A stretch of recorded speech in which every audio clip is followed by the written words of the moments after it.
Durante os últimos meses, a Unimed tem desafiado você a mudar um hábito e encontrar a sua melhor versão. O novo coronavírus apareceu e vamos precisar do esforço de todo mundo. Por isso, a gente tem um novo desafio até tudo voltar ao normal. Fique o máximo possível em casa. Cuidar de você. Esse é o plano. Unimed. Durante os últimos meses... Já notou que o dia é pequeno para tudo que você quer fazer? Você quer tempo para fazer tudo ou até para fazer nada? O que você faz com seu tempo é só da sua conta. Mas dar mais tempo para fazer o que mais gosta, isso sim é da nossa conta. Com o Banrisul Digital, a sua empresa autoriza operações, faz cobranças, pagamentos, transferências, investimentos e até deposita cheques. Tudo rápido e seguro. Banrisul Digital, tudo no seu tempo. Há mais de 20 anos, o Badesul dá valor para iniciativas que colaboram com a inovação. Dá valor para quem acredita na sua própria força, para quem empreende, investe e trabalha pelo crescimento do nosso estado. É por isso que no Badesul existem oportunidades para todos os tamanhos de empresa, para o agronegócio e para o setor público. Badesul, a gente dá valor para o Rio Grande crescer. Governo do Estado do Rio Grande do Sul. Novas façanhas. Há mais de 20 Icatu anos. Seguros é a maior seguradora independente do Brasil, em vida, previdência e capitalização. Incentivamos milhões de pessoas a buscar proteção e a planejar um futuro ativo e seguro. Nossos produtos estão disponíveis em todo o território nacional, através de diversos parceiros comerciais e corretores credenciados. Conte com a segurança de quem administra e protege o dinheiro de muita gente. Gente que sabe que o futuro começa hoje.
Boa tarde, mais uma vez estamos aqui juntos, realizando o nosso Tá na Mesa online, uma live que hoje traz figuras incríveis, pessoas de grande referência no Rio Grande do Sul, nosso querido Fernando Schiller, e também a nível nacional. A gente foi lá para o Rio de Janeiro, convidamos Carlos Pereira para nos acompanhar nesse momento.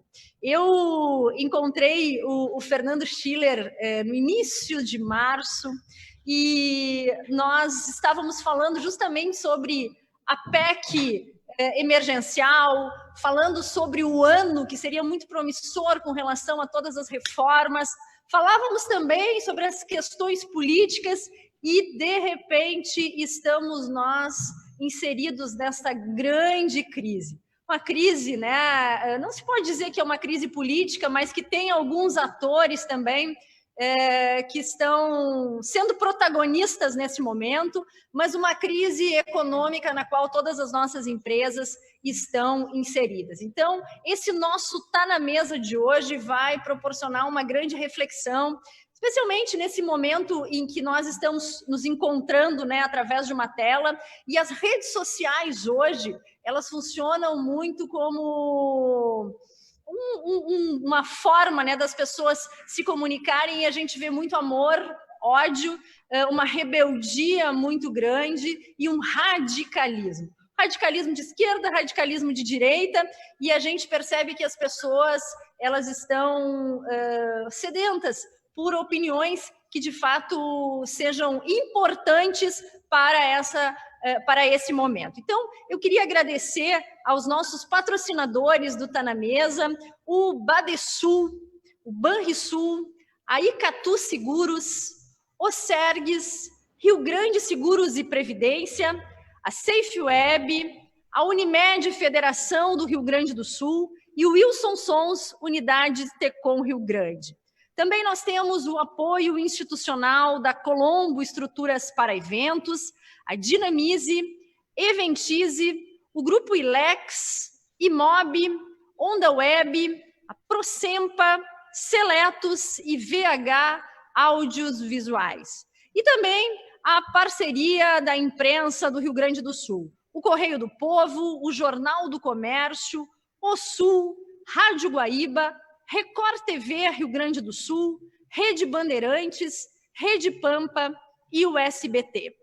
Hoje estão conosco, como eu fiz referência inicialmente, nesse nosso Tá na Mesa, os dois cientistas políticos, pessoas que têm um grande renome no Brasil e que nos dão a honra por aceitarem o nosso convite para esse momento de debate sobre o Brasil e sobre o futuro.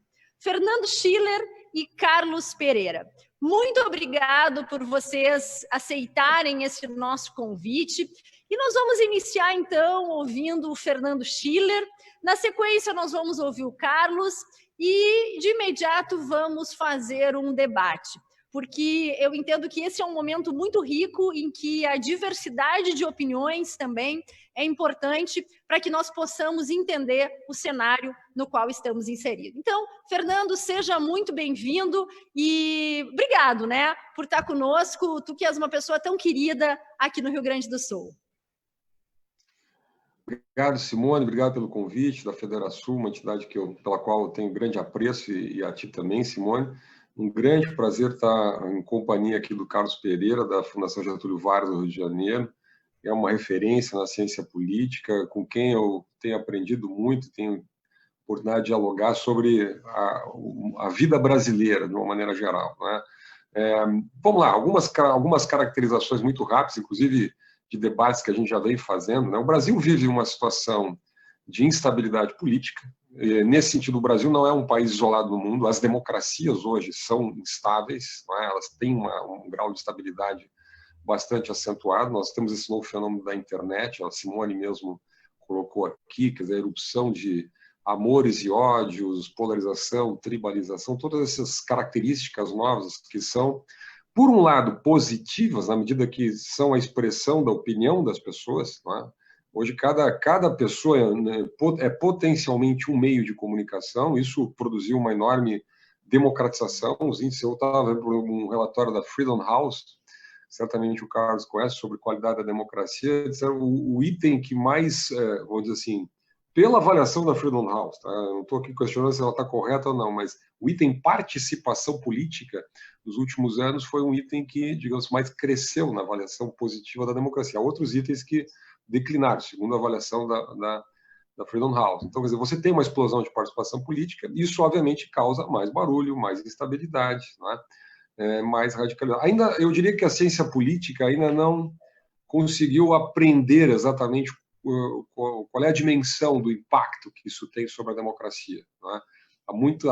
Eu já escrevi vários ensaios sobre isso, há muita pesquisa sobre isso. Quer dizer, nos Estados Unidos, por exemplo, há pesquisas que mostram claramente um crescimento da polarização política, ou seja, uma diminuição da capacidade de diálogo entre as forças políticas, né? Isso vem acontecendo. Há esse fenômeno relativamente novo, que são o chamado populismo eletrônico, né? Então, você tem personalidades políticas que surgem na vida pública, têm sucesso eleitoral, vamos dizer assim, por fora do sistema partidário. O presidente Jair Bolsonaro é um caso desse. Aqui eu não entro no mérito se isso é bom ou ruim, eu estou dizendo, é um fenômeno da política contemporânea. O presidente Bolsonaro é um político que já passou por 9 partidos, quer dizer, ele se elege como outsider, ele tem uma relação direta, né, com uma larga fatia do eleitorado, isso desde do processo eleitoral e continua durante o governo, né? Enfim, são fenômenos novos, né, da democracia contemporânea e que estão em análise. Quer dizer, nós estamos vivendo a história, muitas vezes a gente precisa parar um pouco, ter muita moderação, até uma certa humildade para entender exatamente o que está acontecendo e não se deixar levar pelo roldão, assim, até de uma certa histeria, da própria radicalização política, que entra em toda parte. Ela entra no mundo empresarial, ela entra no jornalismo, ela entra até na academia, enfim, e isso nem sempre é positivo, né? Dito isto, a partir da eleição do presidente Bolsonaro, o país inaugurou um novo modelo. Vamos usar assim, a expressão se é um modelo, se é um arranjo, se é um sistema, bom, a gente pode discutir. Eu tenderia a chamar mais de um arranjo do que de propriamente um modelo, que foi o fato de que o presidente da República não organizou uma coalizão majoritária no Congresso Nacional, né? O presidente optou por um modelo de maior autonomia do Congresso, né? Uma extração mais técnica dos quadros do governo. Esse é um governo constituído a partir de um tripé, eu gosto muito de dizer, quer dizer, tem um tripé conservador, né?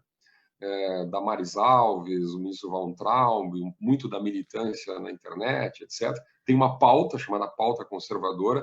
Já digo que essa pauta conservadora andou muito pouco, ela sequer é pautada no Congresso Nacional hoje.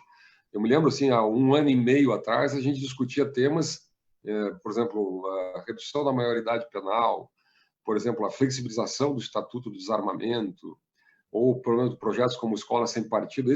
Toda esta linha programática, ela não avançou, ou pelo menos não avançou significativamente no Congresso Nacional durante o governo, até agora pelo menos, né, quase 1 ano e 6 meses do governo Bolsonaro. Então, você tem outro segmento do governo, que é o segmento ligado ao combate à corrupção. Ele era muito representado pela figura do ministro Sérgio Moro, né? Ele também tem um grande apelo difuso nas redes sociais, é uma força política que moveu muito o governo, moveu muito essa figura do outsider, né? E com a saída do ministro Sérgio Moro, de alguma maneira, esse campo de sustentação política ele fica fragilizado, né? Em que pese, digamos assim, ele não era apenas personificado na figura do ex-ministro Sérgio Moro, né? E você tem a pauta econômica. A pauta econômica comandada pelo ministro Paulo Guedes, na minha opinião, digamos, é a parte do governo que mais avançou, né, por N razões. Primeiro, porque era a pauta que, de fato, tinha espaço para avançar dentro do Congresso Nacional. Quando a gente conversou lá, a Simone comentou aqui, no ano passado, era a pauta que vinha avançando, né? Nós terminamos o ano passado com a reforma da Previdência aprovada, nós terminamos o ano passado com a Lei da Liberdade Econômica aprovada, nós terminamos o ano com, eu me lembro, o último boletim Focus do Banco Central lá era 2,3 de previsão para 2020, né? Vejo como a gente está longe disso. Era 2,3, que era pouco, muito pouco, mas, digamos assim, um resultado promissor, pelo menos uma expectativa promissora para um país que vinha patinando ali no 1% de crescimento durante 3 anos, né? Você tinha uma perspectiva de queda gradativa do desemprego, juros estabilizado, baixo, inflação abaixo da meta, enfim, o país vinha num processo difícil, complicado, muito mais lento do que o desejável, enfim, N questões, mas vinha num processo de enquadramento, né? de estabilização econômica, né? E com uma perspectiva de retomada de crescimento, com o PPI, o Programa de Parcerias e Investimentos, um leque enorme de parceria público-privada pela frente, concessões importantes, 20 aeroportos esse ano. O governo, enfim, isso não vem apenas do governo Bolsonaro, isso é um planejamento de médio prazo que vem já desde o governo Temer, né? E em alguma medida antes mesmo do próprio governo Temer, né? O Brasil veio num processo de aprovação importante de reformas que dava um tom otimista, a ideia de você tem um Congresso reformador. Eu costumava dizer ou escrever de que o governo Bolsonaro não era necessariamente majoritário, não era um governo minoritário, o governo não tem coalizão no Congresso, né? Mas a agenda econômica do governo era, em grande medida, majoritária no Congresso. Então, isso é um curioso, não provavelmente um paradoxo, mas é uma característica da nossa época, né? Ou seja, isso não vem apenas do governo Bolsonaro, vem da PEC do teto, vem da reforma trabalhista, reforma previdenciária. Vamos lá, a reforma previdenciária não foi aprovada pelo governo no Congresso, né? Ela foi aprovada por um conjunto de forças, do qual o governo faz parte, mas a partir de liderança, um conjunto de lideranças localizadas no próprio Congresso, com muita pressão da sociedade, enfim. A reforma amadureceu, ela levou anos para amadurecer, e ela, em grande medida, foi consequência, digamos assim, da racionalidade colocada a partir da PEC do teto. A PEC do teto escancarou, digamos assim, a realidade do orçamento brasileiro. O fato de que você tinha despesa obrigatória crescendo, num ritmo até superior ao que o próprio teto de gastos previa, né, ou suportava, e você tinha uma compressão gradativa da chamada despesa discricionária. Só que isso levava a compressão de investimento, compressão das verbas de custeio, aí você tem uma precarização da máquina pública, enfim, você chegava num ponto de esgotamento do setor público. Então, você tem que fazer reforma. A ideia de que a reforma estrutural do Estado passa a ser imperativa, né? Isso, em grande medida, embalou a reforma da Previdência. Foi um momento, digamos assim, uma combinação positiva onde as coisas aconteceram. O problema é assim, o problema é que já na virada do ano, isso antes da pandemia, Carlos e Simone, não sei se vocês concordam, mas antes da pandemia, você já via um certo esgotamento desse arranjo, né? As coisas passaram a funcionar não tão bem. O Congresso passou a focar em pautas corporativas, né? Eu acho que o símbolo disso é o orçamento impositivo. Quer dizer, o Congresso, eu brincava com o Carlos mesmo, a gente conversava várias vezes, esse negócio de autonomia do Congresso tem um lado bom, né? E um lado não necessariamente tão bom. O Congresso utiliza a sua autonomia para, eventualmente, conduzir uma pauta de reforma, mas também para avançar em pautas de natureza corporativa, né? Então, e aqui, corporativa, alguém pode dizer, não, mas as pautas corporativas são positivas também. O orçamento é positivo, por exemplo, eventualmente o orçamento deve ser comandado pelo Executivo. Há posições divergentes numa democracia sobre isso.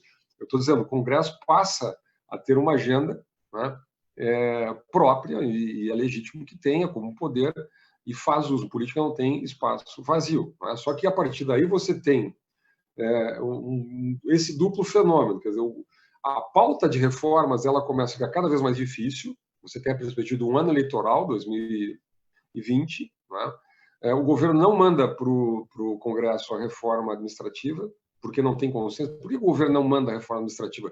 Que seria a lógica reforma após a reforma da Previdência. Eu tentei caracterizar o governo em baixo consenso. A reforma estava pronta, do ponto de vista técnico, ou basicamente pronta já no final do ano passado. Por que ela não vai para o Congresso? Eu digo sempre, 9 entre 10 economistas ou analistas, enfim, sabem que precisa fazer uma reforma estrutural no Estado brasileiro, mas ela não. Aquela reforma administrativa até ela era tímida pelo que saiu, a gente não tem a versão final, mas ela não vai para o Congresso. Quando chegava na Casa Civil, quando chegava no, digamos assim, no mundo político, na decisão final por parte do presidente da República, nunca era momento, o clima não estava bom, etc. Então não ia. Reforma tributária, o governo nunca teve o menor consenso sobre isso. Insistiu durante meses uma nova CPMF ou algo parecido, Imposto sobre Transação Financeira. aí se envolvia ICMS, envolvia SSQN, se não envolvia, se ia ficar restrita a impostos federais, seria uma simplificação, seria uma reforma mais ampla, enfim. Então você tinha duas PECs tramitando, uma no Senado, uma no Congresso, uma no Senado, uma na Câmara, o governo, de novo, sem posição minimamente clara sobre isso, o resultado final, até eu brincava, né? Quando você não quer que as coisas aconteçam no Brasil, você monta uma comissão. Aliás, em qualquer lugar deve ser assim, né? Você monta uma comissão. Então, o Congresso vai lá e monta uma comissão de 50 membros, que tem deputados do PSOL ao Partido Novo, né, que representam um microcosmos do Congresso Nacional, que a mim pareceu que era uma ideia simplesmente de jogar para frente um assunto que tinha muito pouco consenso, inclusive dentro do Congresso, na sociedade. A gente discutiu várias vezes aqui, reforma tributária não é o caso de especificar, né, mas não andou. Né. Então, eu só quero dizer, e você tinha as chamadas PECs do Plano Mais Brasil, que cá entre nós também não andaram. A única que passou pela CCJ foi a PEC dos fundos, né, e era a PEC, na verdade, de menor impacto. A própria PEC emergencial, vamos lá, cujo feijão da feijoada, né, isso dito pelo próprio senador Oriovisto, lá do Paraná, que é o relator, ele diz assim, o feijão da feijoada era a possibilidade de redução emergencial de jornada e salário de servidores públicos, até 20%, em situações de crise fiscal, de emergência fiscal. Né? Não tinha a menor chance de tramitar isso. Eu vejo que agora, quando tem esse projeto de ajuda dos federal aos estados e municípios, sequer o congelamento mais amplo de aumentos salariais foi viabilizado do ponto de vista político. Vai ter aí o veto do presidente, vamos ver se vai ter mesmo, se vai sustentar no Congresso, tem que ter um longo caminho, ver como é difícil você mexer em certos tipos de prerrogativas e forças políticas que estão organizadas ali no Congresso Nacional, né, e no próprio governo. Então, e a PEC praticamente nem tramitou, a chamada PEC do Pacto Federativo, ela ficou na CCJ e está lá. Quer dizer, tá. Quando entra a pandemia, só para fechar esse ponto, quer dizer o seguinte, quer dizer, não é esse arranjo não colapsa apenas em função da pandemia, ele já vinha apresentando grandes dificuldades antes. Né? Quando surge a pandemia, aí realmente paralisa toda a agenda de reformas, essa relação fica, eu diria, inviabilizada. Né? O governo passa a ter derrotas sucessivas. Vamos pegar só esse caso do auxílio emergencial. O governo propunha R$200, né? Mas era uma proposta vaga. No final, aí vai a 300. Eu me lembro, na semana anterior à definição dos R$600 na Câmara, o governo falava em R$300. E depois, quer dizer, isso foi uma negociação muito de poucos dias, comandada pelo Congresso.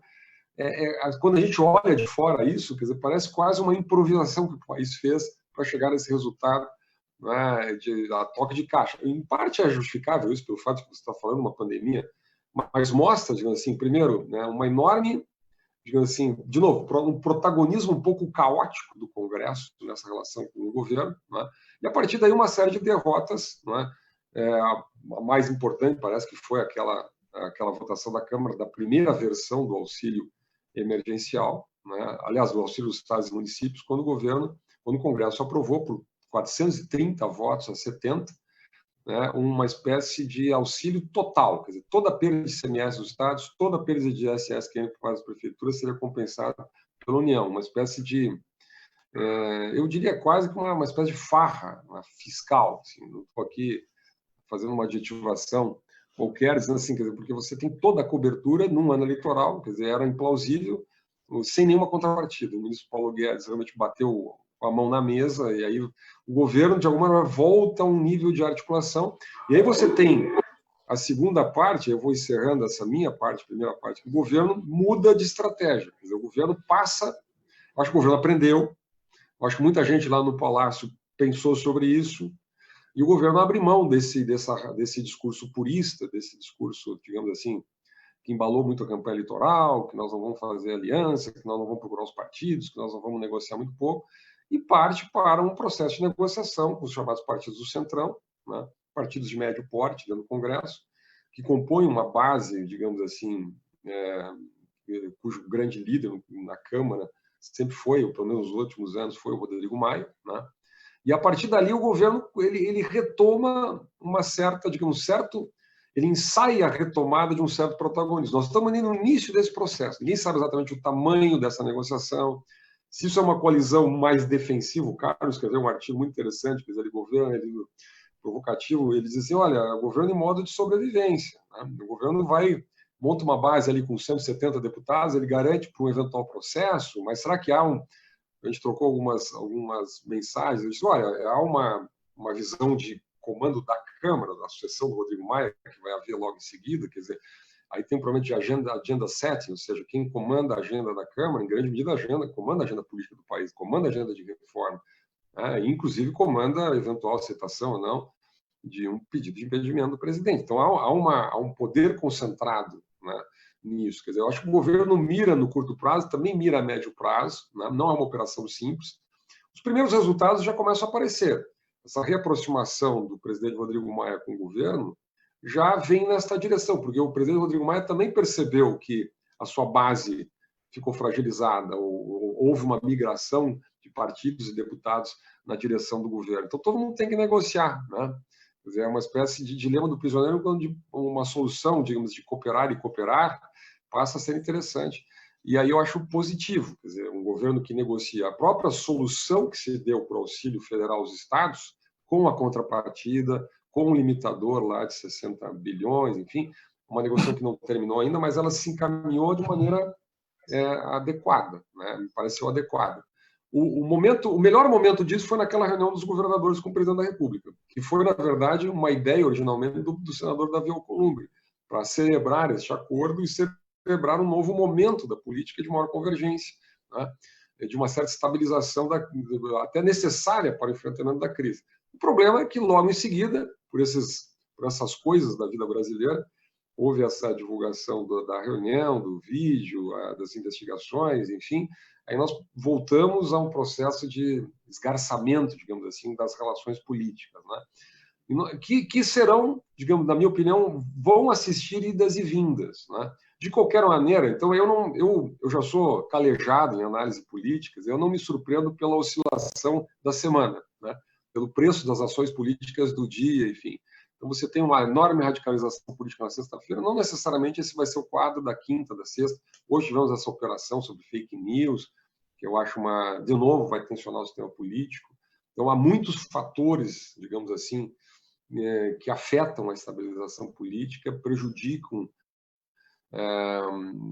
o avanço de um quadro de maior convergência hoje no país. De qualquer maneira, Simone e Carlos, eu diria assim, eu acho que a agenda de reformas estruturais está prejudicada esse ano.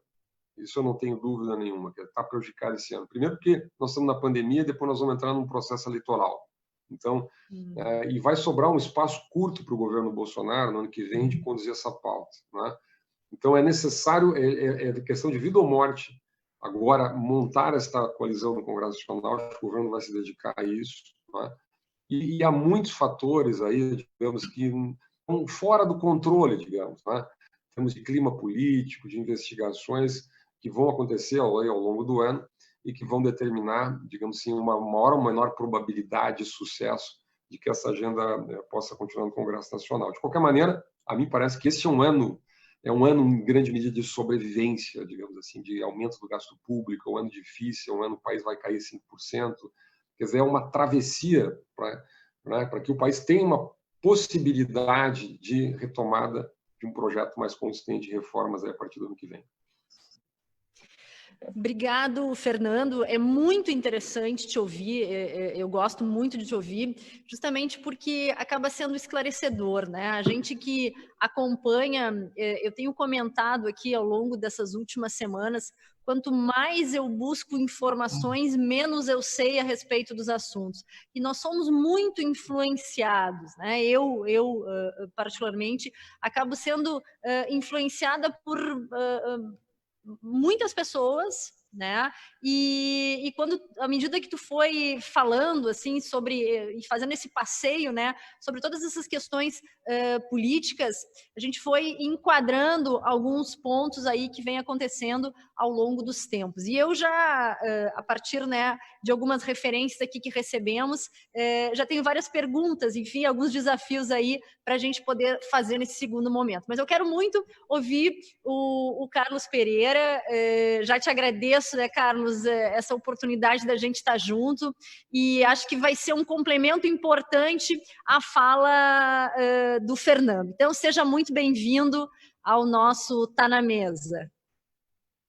Obrigado, Simone. Bom estar no seu programa e obrigado pelo convite, estar interagindo com o Fernando. É sempre um prazer estar aprendendo com ele e trocando ideias. Também é bom falar com o público gaúcho, tenho a maior simpatia com o Rio Grande do Sul. Costumava ir mais frequentemente, né, no Rio Grande do Sul, quando eu era mais jovem. Tenho muitos amigos aí. Então, tomara que algum deles esteja escutando o seu programa e a gente se reconecte, né? Utiliza a internet para reconectar com os amigos antigos. Bom, como você falou, eu acho que várias das questões que o Fernando abordou, eu tenho algumas similaridades. Então, até por isso, eu vou tentar não repetir, eu vou tentar fazer uma abordagem um pouco distinta para tentar complementar, né? Eu gostaria assim, de começar enfatizando que é muito salutar que um país como o Brasil, que tem uma democracia relativamente recente, jovem, esteja lidando com uma sucessão de crises, de impasses, de tensões dentro da ordem democrática, né? Não existe, por mais que se tenha uma retórica belicosa, ou mesmo alguns dos atores políticos em cena, na atualidade, namorem com saídas não democráticas,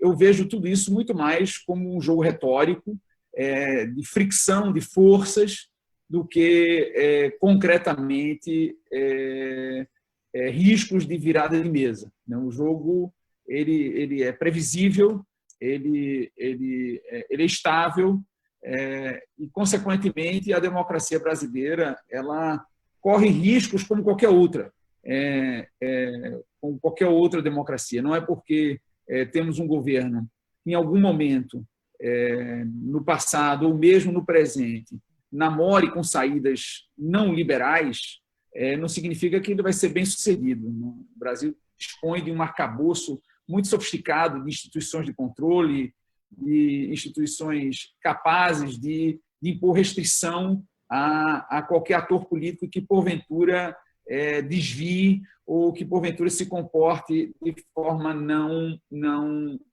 institucionalizada.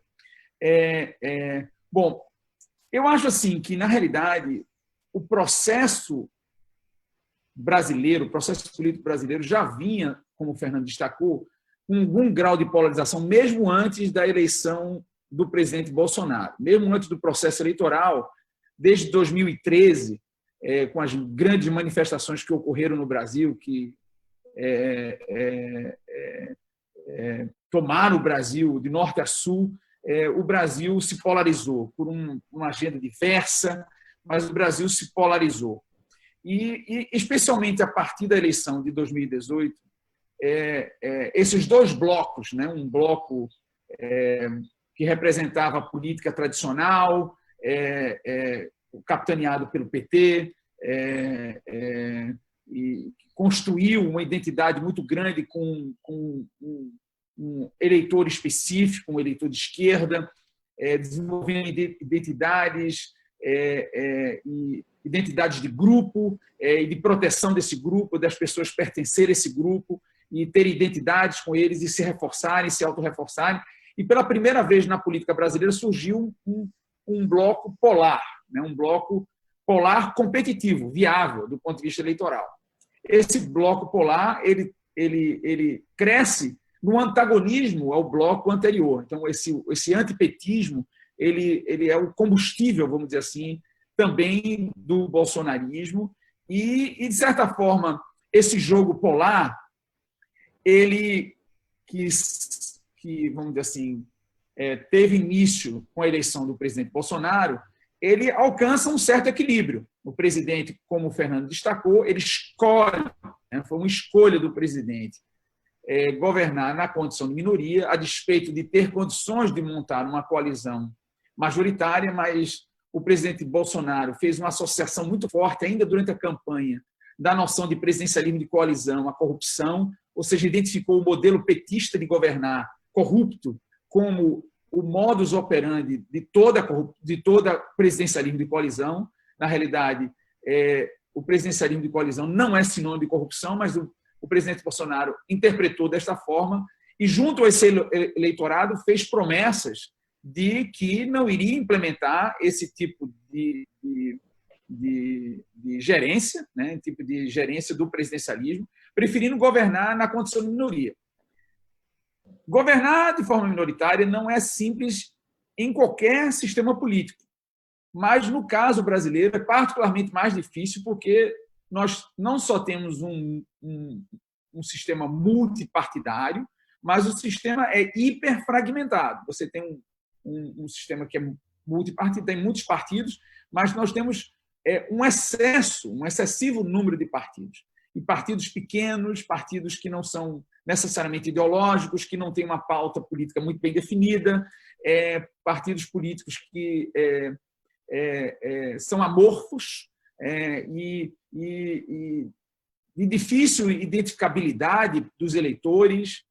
Os eleitores têm muita dificuldade de diferenciar o que é um partido do outro, porque não tem pautas muito claras.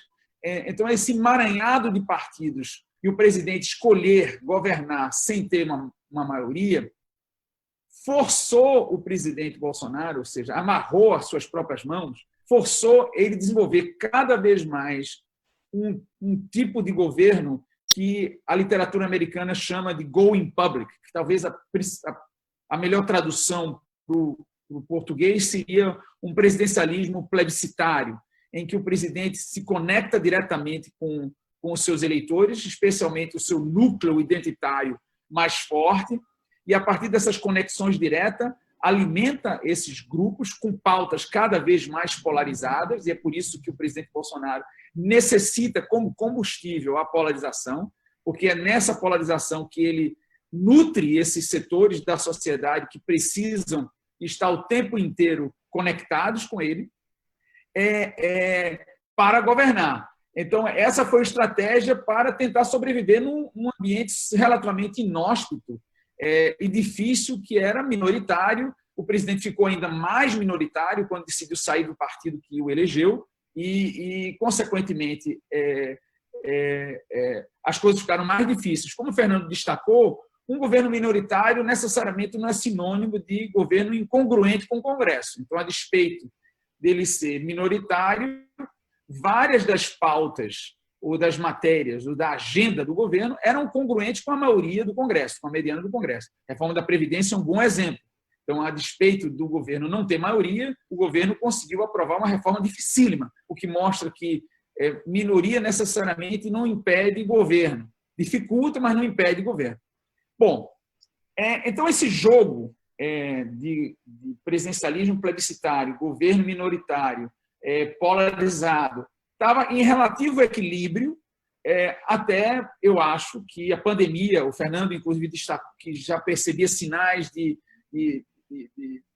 fadiga e de cansaço desse modelo, talvez, até porque essa mesma literatura de Going Public afirma que essa estratégia de comunicação direta com a sua base eleitoral, ela gera fadiga, ela é muito bem sucedida no curto prazo, mas no médio e longo prazo, essa estratégia começa a gerar animosidade, começa a gerar desconfiança.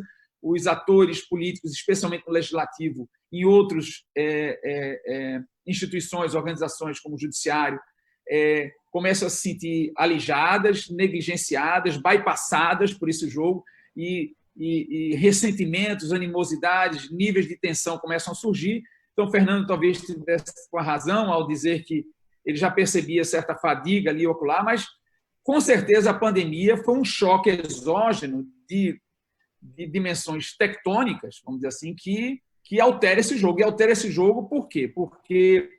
Porque a estratégia do Bolsonaro foi colocada em xeque quando ele ele mantém a agenda de polarização em um artigo, vamos dizer assim, é uma mercadoria que é muito cara para as pessoas, que é a vida das próprias pessoas, né?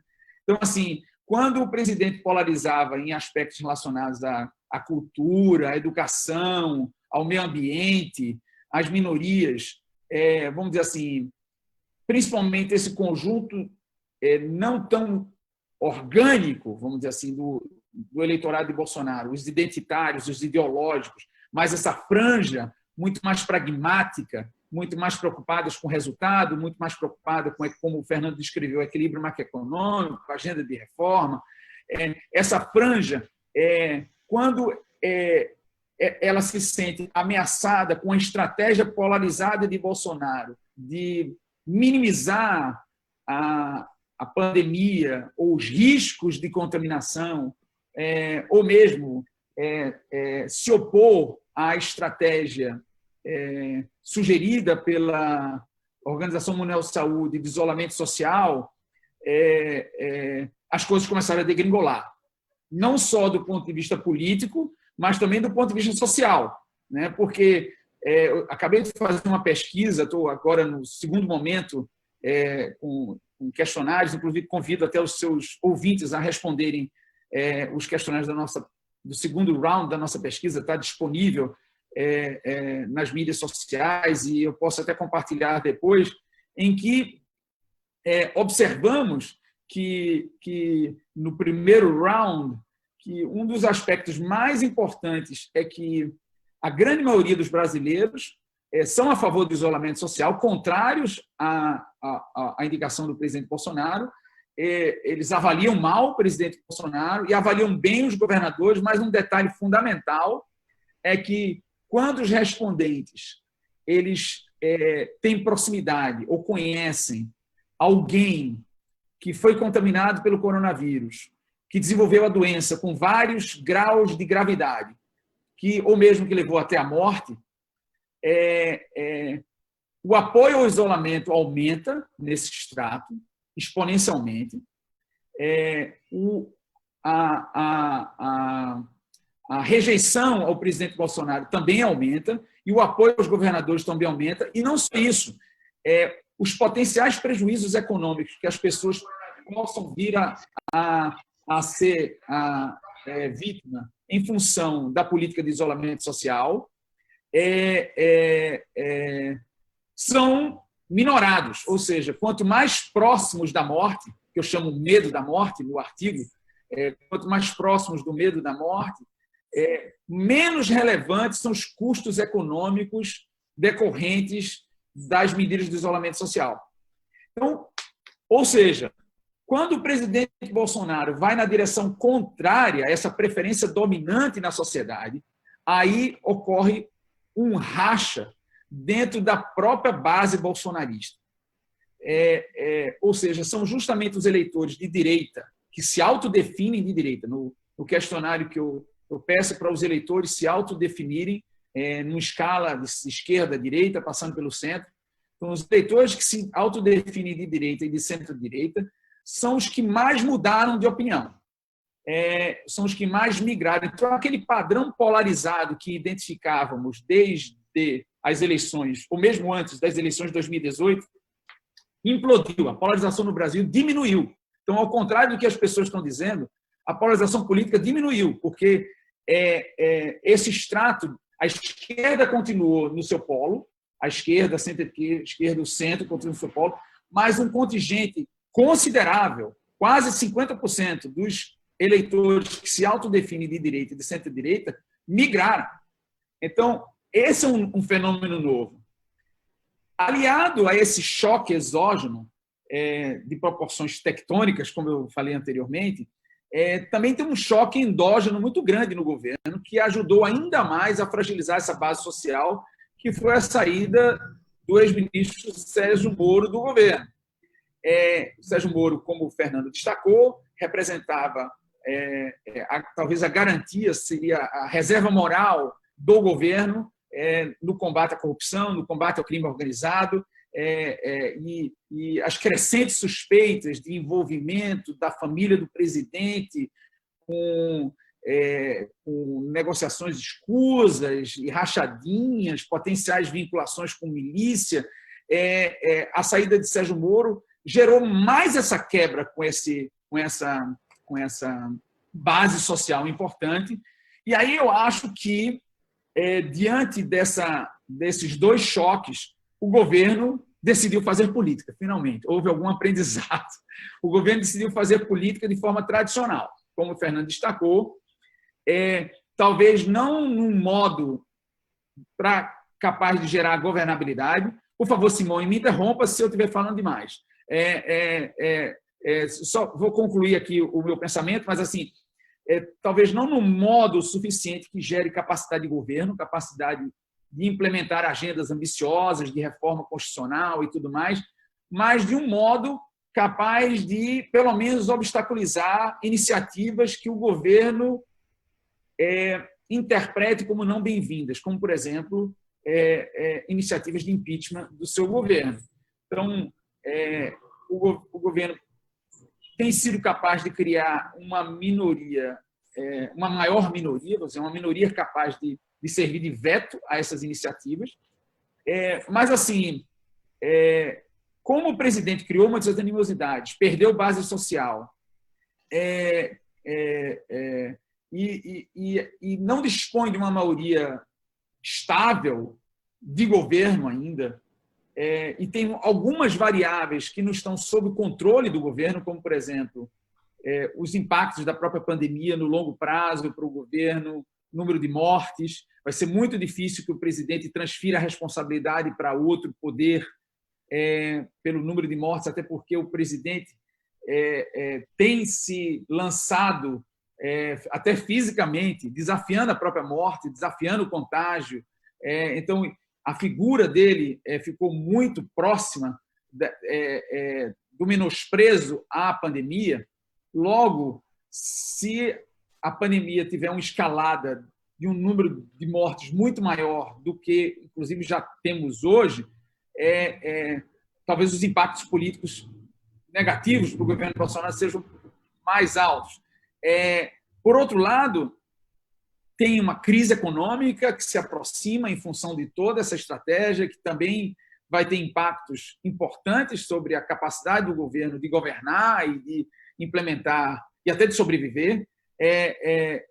Então, assim, e mais ainda, essas últimas posturas de desafio do governo em relação a algumas instituições de controle, tentativas de interferência na Polícia Federal, ou mesmo de membros do governo de confrontar decisões do Supremo, pode, vamos dizer assim, isolar o governo perante esses poderes, e investigações que, porventura, venham a se desenvolver por iniciativas do STF, mesmo que a Procuradoria-Geral da República ela sirva de anteparo ao governo, a despeito, vamos dizer assim, da minha discordância. Eu não acredito que isso vai acontecer, porque existem também custos reputacionais importantes para o Procurador-Geral da República se as evidências forem muito óbvias de interferência na Polícia Federal, ou mesmo de algum tipo de envolvimento da família do presidente ou do ciclo mais próximo ao presidente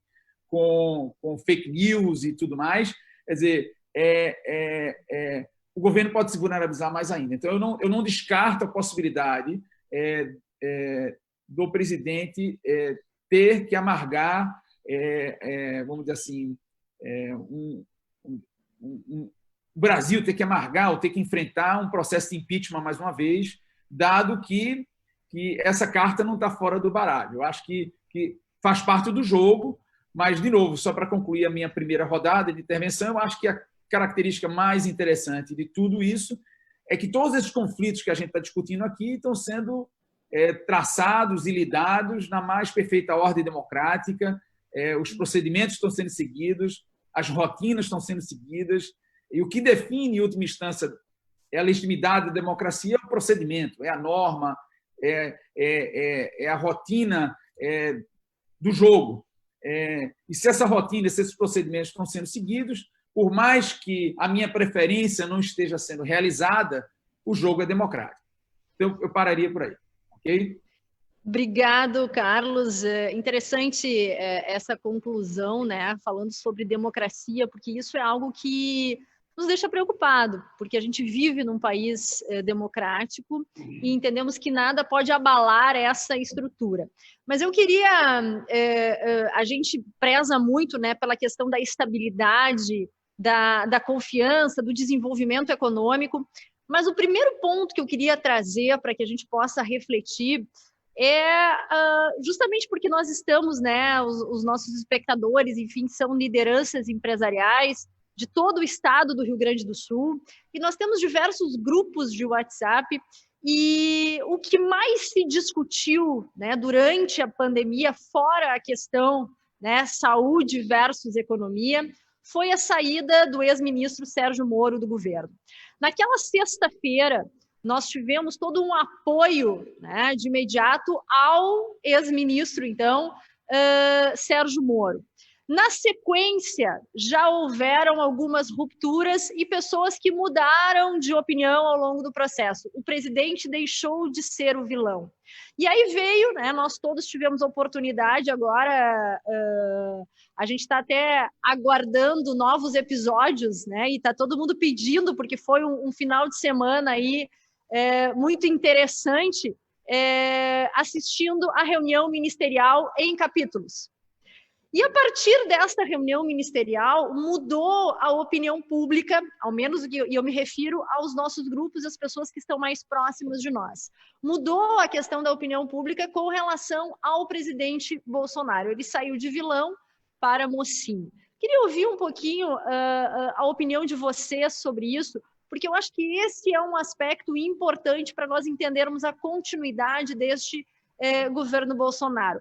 Vocês também falaram muito sobre essa questão da pauta conservadora, e isso ficou muito evidente na própria reunião, né, e que nós tivemos acesso, então, através da imprensa. Um outro ponto que eu acho que a gente pode também resgatar, a partir desta questão do Sérgio Moro com o presidente Bolsonaro, é essa truculência, e como ele lida com a imprensa. Então, quando a gente fala dessa truculência, né, da forma que o presidente Bolsonaro se dirige à imprensa, o que mais nós ouvimos é melhor que o presidente fique em silêncio e que os seus ministros toquem todas as pautas, então, reformistas. Isto é algo que a gente vai ter no futuro a partir de algumas ingerências e de pessoas próximas ao presidente que vão aconselhá-lo a recuar, ou a gente vai ter essa truculência ao longo de todo o seu mandato? Olha, Simone, pegando tua questão, eu parto um pouco também da última colocação do professor Carlos, não é? Nós estamos conseguindo, quer dizer, a nossa Constituição tem 31 anos, a gente passou por mais de 3 décadas desde a redemocratização, que foi feita a duras penas. Quem é mais jovem não se lembra, né? Mas foi difícil aquele processo nos anos 80. Né? Houve um pacto democrático muito forte no Brasil nos anos 80, em torno depois cujo resultado foi a Constituição de 88, a primeira eleição presidencial de 89. Então, e eu diria assim, foi um pacto bem sucedido, porque nós criamos, de alguma maneira, um modelo institucional que vem sobrevivendo, sobreviveu a 2 impeachments, né? Sobreviveu a crise econômica, sobreviveu incluiu segmentos diferentes na política. Quer dizer, por exemplo, nós tivemos mais de 13 anos de um governo de esquerda no Brasil, né? E foi um governo de esquerda incorporado à vida democrática, né? Quer dizer, que lidou com a democracia, enfim, com erros e acertos, né? Aqui eu não vou entrar nesse juízo. Agora nós temos um governo num outro espectro político, né? E muitas vezes discutiu, olha, a direita agora vem para o governo, né? Eu me lembro que eu escrevi alguns artigos, o professor Carlos parece também, né, um pouco nessa aqui, que bom que a democracia consegue incorporar. Não é bom necessariamente a esquerda, a direita, depende da opinião de cada um. Cada um tem a sua visão, assim é a democracia, mas é bom que a democracia tenha espaço para todos, né? Que todos possam, de alguma maneira, ocupar espaço, ganhar e perder. Eu gosto muito de uma frase do Barack Obama, no dia seguinte da eleição do Trump, quando os democratas estavam de cabeça quente, estavam em casa, chorando pelas ruas, etc. né? E o Barack Obama diz, olha, a democracia é assim, um dia a gente perde, a gente ganha. Quem perde vai para casa, fica de cabeça quente, né? Fica bravo, depois dá um tempo, volta e pode ganhar a próxima eleição. Né? É assim. Então é preciso entender isso no Brasil. Concordando com o Carlos que nós estamos sabendo resolver essas questões dentro da democracia, eu apenas acrescentaria um ponto, né? Que eu não sei se eu tenho certeza que o Carlos concorda, mas gostaria de ouvir depois. Nós temos muito a aprender ainda. Nós somos uma democracia muito jovem ainda, né? Um ponto que a gente tem que aprender: a tolerância e o respeito à diferença, certo? Quer dizer, então, muito do que eu vejo na política. Bom, mas o presidente tem um estilo que é inaceitável, ou outra, pode-se usar isso em relação ao Congresso também, depende aqui a visão de cada um. Bom, faz parte da democracia você respeitar os estilos, as decisões dos outros, quem ganhou, quem perdeu, os limites constitucionais, né? Enfim, respeitar as instituições, né? Existe uma certa liturgia, até que eu acho que nós perdemos muito no Brasil. Você falou daquela reunião, não é? Aquela reunião foi celebrada por muita gente que gosta do governo como um ato de autenticidade, mas ela também pode ser interpretada como um ato de pouca liturgia, né? de pouco foco, de pouca organização, né? de uma reunião que, na verdade, não é de pouca importância, uma reunião ministerial, né?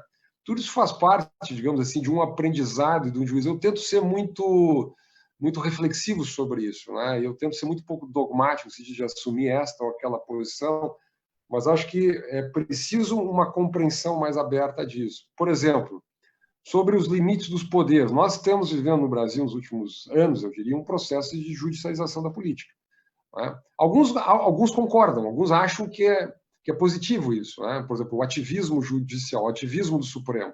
Nós tivemos algumas decisões, por exemplo, né, recentes. Primeiro, aquele veto da posse do novo delegado da Polícia Federal, né? Motivadas por uma interpretação de que ele é um amigo da família e, portanto, feriu o princípio da impessoalidade. De novo, é um questionamento legítimo. Será que cabe esse tipo de interpretação ao ministro do Supremo Tribunal Federal numa decisão monocrática, né? Isso foi objeto de uma carta assinada pelo ministro Marco Aurélio Mello ao presidente Supremo, Dias Toffoli, sugerindo uma coisa muito simples, que decisões que interferem em poderes, seja o legislativo, seja o executivo, né, que vetam, por exemplo, decisões, sejam tomadas pelo colegiado, e não monocraticamente. Então, é o poder, né, o Supremo Tribunal Federal, né, contraditando uma decisão, impugnando uma decisão do executivo, mas não um ministro, um entre 11, monocraticamente, a partir de uma interpretação que cá entre nós. Eu não estou dizendo que ela está errada, e não estou dizendo que ela é ilegítima ou ilegal, nada disso. Eu estou dizendo que ela é muito subjetiva, né? O que o ministro Marco Aurélio, não sou eu que estou dizendo, o ministro Marco Aurélio está dizendo é o seguinte: ela deveria ter sido tomada pelo pleno, não por um ministro, porque você pode ter uma variação enorme de visões subjetivas numa corte com 11 pessoas, como qualquer grupo, na verdade, de 11 pessoas, por mais qualificado que ele seja, né? Depois nós tivemos essa decisão do ministro Celso de Mello de liberar o vídeo, né? Conversei com muitos juristas sobre isso. Quer dizer, uma coisa é você liberar os trechos que diziam respeito ao processo. 10 minutos, 15 minutos, 20 minutos. Agora, quando você libera toda aquela reunião, eu li a decisão, 50 páginas do ministro Celso de Mello, muito bem escritas, aliás, né, onde ele explicava aquilo a partir do princípio da transparência, né? Ora, mas o princípio da transparência deveria produzir uma determinação muito mais ampla. Todas as reuniões públicas fossem públicas, né? Fossem transparentes, fossem gravadas e divulgadas, o que não acontece, né? Então, só aquela reunião, de novo, é legítimo, ok, é uma decisão, pode ser que seja, mas, digamos assim, é altamente efetiva essa decisão. Então, você tem um conjunto, isso é um ativismo judicial, né? Quando o Supremo, mais de 10 anos atrás, ele interferiu e vetou a cláusula de barreira no Brasil, que ele foi um dos fatores que levou à explosão do número de partidos no Brasil. Nós temos 27, se não me engano, hoje funcionando lá no Congresso Nacional, que é um grande fator de instabilidade, que é um grande fator de custo para o sistema político, tá certo? Então, o que eu quero dizer com isso? Nós tivemos uma série de deliberações que estão nesse caminho do ativismo do Supremo Tribunal. Isso é um aprendizado da democracia, né? Então, a formação de coalizão no Congresso, o próprio diálogo entre as instituições, o papel de cada instituição, a harmonia entre os poderes. Eu diria que é um caminho grande que nós temos pela frente ainda. Agora, ressalvando isso, que o próprio professor Carlos enfatizou, tudo feito dentro dos limites do arcabouço institucional brasileiro da nossa democracia. Então, nesse ponto, eu diria que é bastante positivo. Professor Carlos. Bom, tentando responder a sua pergunta, Simone, o perfil do presidente vai mudar? Eu acho que vai depender. Vai depender se a coalizão funcionar, certo? Então, se ele, de fato, decidir governar em coalizão, ele não vai necessitar da estratégia do presidencialismo plebiscitário o tempo inteiro. Quer dizer, tem uma questão de personalidade do presidente que gosta disso, é o perfil dele, a forma como ele interpreta a política, como ele faz política. Então, assim, mas a necessidade de estar fazendo contatos diretos, porque tendo uma coalizão, a coalizão ela funciona como um amortecedor, funciona como escudo protetor, e se ela for bem gerenciada, ela pode facilitar a vida do executivo.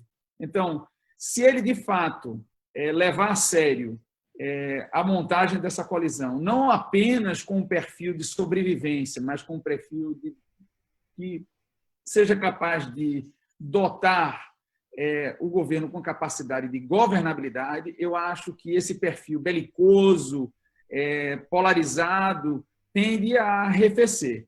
Entretanto, se essa coalizão for apenas uma coalizão episódica, fruto de um desejo legítimo também de sobrevivência, eu acho que o perfil de contato direto vai permanecer. E até o final do governo a gente vai ver o presidente, porque esse será o modus operandi do governo. Com relação à reação dos eleitores, o que você chamou de vilão para mocinho, eu gosto muito de me fiar, vamos dizer assim, nessa literatura de raciocínio motivado, que em inglês pode se chamar motivated reasoning, que tenta argumentar que, normalmente, as pessoas têm muita dificuldade de reconhecer problemas quando esses problemas ocorrem com você, ocorrem com os seus, né? Quando ocorre com pessoas que são diferentes a você, você tende a ser hiperbólico, você tende a hipervalorizar, especialmente quando ocorre com seus inimigos políticos, né? Então, assim, eu acho que essa relação desenvolvida com Bolsonaro, com a sociedade, ela é uma relação muito ideológica e fundamentalmente identitária, porque a ideologia faz parte da identidade, de tal maneira que o indivíduo tende a se identificar com outras pessoas e grupos que compartilham essa mesma identidade. O que as pessoas tendem a ver com as pessoas como mais semelhantes, que compartilham a mesma ideologia, né? Divergir da orientação política do grupo que pertence, em especial do seu principal líder, é muito doloroso, porque estão envolvidas aí identidades, pertencimento. Então, imagina alguém que votou em Bolsonaro, alguém que pertence ao grupo e se sente motivado com a agenda do presidente ou com os princípios do presidente. Quando vê algum tipo de informação negativa ao presidente, tende a não atualizar essa informação, tende a rejeitar e tende a absorver apenas informações que reforçam as suas crenças anteriores. Isso é muito parecido também com o petismo, né? Até hoje, por exemplo, tem pessoas que acreditam que o presidente Lula não é corrupto, acreditam que o presidente Lula não é criminoso. Pessoas que acreditam nisso, piamente, porque é uma questão identitária. Existe uma literatura enorme sobre a capacidade de líderes políticos de utilizarem essas identidades, esses valores, para permanecerem vivos. Então, do mesmo jeito, os eleitores. Então, imagina só os eleitores de Bolsonaro, depois de todas essas denúncias e fragilizações, saída do Sérgio Moro, a má gerência da pandemia. Então, esse eleitor ele ficou muito arrefecido, panelaços, ele ficou enrustido, ele ficou com vergonha de se assumir como bolsonarista de novo. Vários grupos pragmáticos começaram a demonstrar arrependimento de terem votado em Bolsonaro, mas depois da liberação do vídeo, o vídeo teve um efeito de reforço a essas identidades originais, né? Várias pessoas que eu já conhecia, que começaram a ficar críticos do Bolsonaro, depois do vídeo voltaram, né? Porque esse é um jogo que alimenta a sua conexão mais íntima, né? É muito custoso, por exemplo, para um torcedor do Sport Recife como eu, assumir algum tipo de vamos dizer assim, performance positiva do arquirrival Náutico ou Santa Cruz. Talvez o mesmo aconteça em relação ao Grêmio e ao Internacional de Porto Alegre, porque são identidades, ideologias que perpassam esse jogo. Então, em alguns momentos, esses sentimentos e essas identidades elas ficam mais voláteis, elas ficam mais tênues, elas ficam mais maleáveis. Em outros momentos, não. Elas se enrijecem de novo e elas formam uma capa protetora que dão sentido ao sentimento de pertencimento ao grupo. Então, eu acho que esses eleitores de Bolsonaro, como também o petismo, esses dois grupos polares na nossa sociedade, eles se nutrem muito dessas identidades que dão sentido a cada um desses respectivos grupos, né? Muito interessante, Carlos, esta abordagem. Eu até vou colar e copiar depois várias vezes para algumas pessoas, até porque nós temos, né, o eleitor, aquele que votou no Bolsonaro, e aquele que é simpático à política do Bolsonaro. Então, assim, ou por não ter opção, votou no Bolsonaro, não significa que seja o eleitor e que vai continuar fiel a ele. Isso aconteceu muito também na última eleição. Mas eu queria ainda falar um pouquinho, o Fernando abordou isso na fala dele, a questão da interferência dos poderes. A gente tem acompanhado aqui também alguns colegas mencionando que muitas propostas do Bolsonaro não foram adiante, né? Projetos que caducaram, enfim, porque o próprio Congresso não levou à frente. E a interferência do Supremo Tribunal Federal, né, que tem, até nesses pedidos de apresenta exames, entrega celular, e tudo isso que vocês mesmos já abordaram aqui, nessa administração, então, né, da presidência da República. E queria também pedir que vocês falassem um pouquinho sobre o Centrão. O que esperar do Centrão? Os presidentes, né, tanto o Alcolumbre quanto o Maia, o silêncio deles no episódio da saída do ministro Sérgio Moro, e o que eles estão articulando, então, em Brasília, nesse tempo de parada total?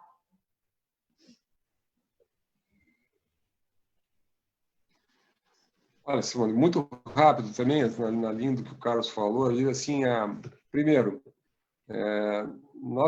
como eu disse, a nossa democracia é um learning process, estão aprendendo, né? Então, assim, a primeira distinção que eu faço é não confunda o país com a sua timeline. Eu tenho usado essa frase por aí.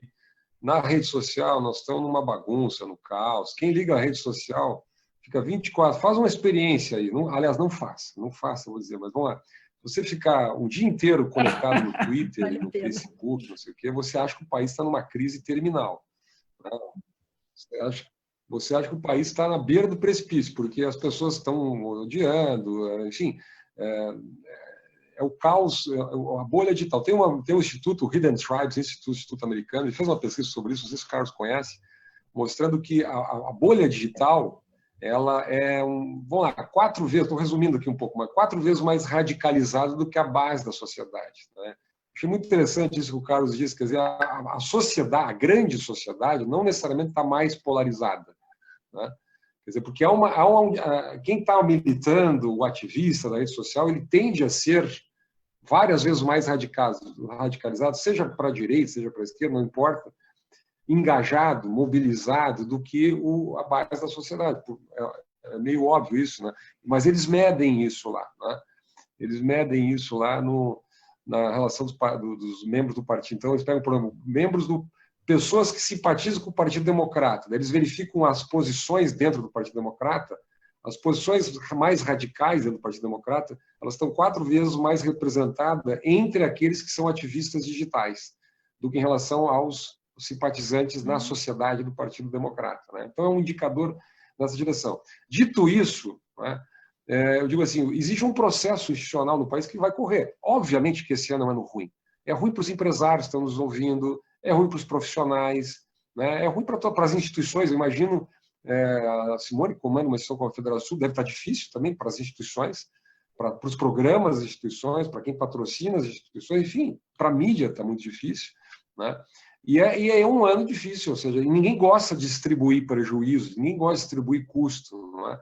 Todo mundo gosta. É muito mais fácil a gente estar vivendo num país onde a economia está crescendo 3%, 4%, 5%, a gente nem se lembra mais do que é isso no Brasil, né?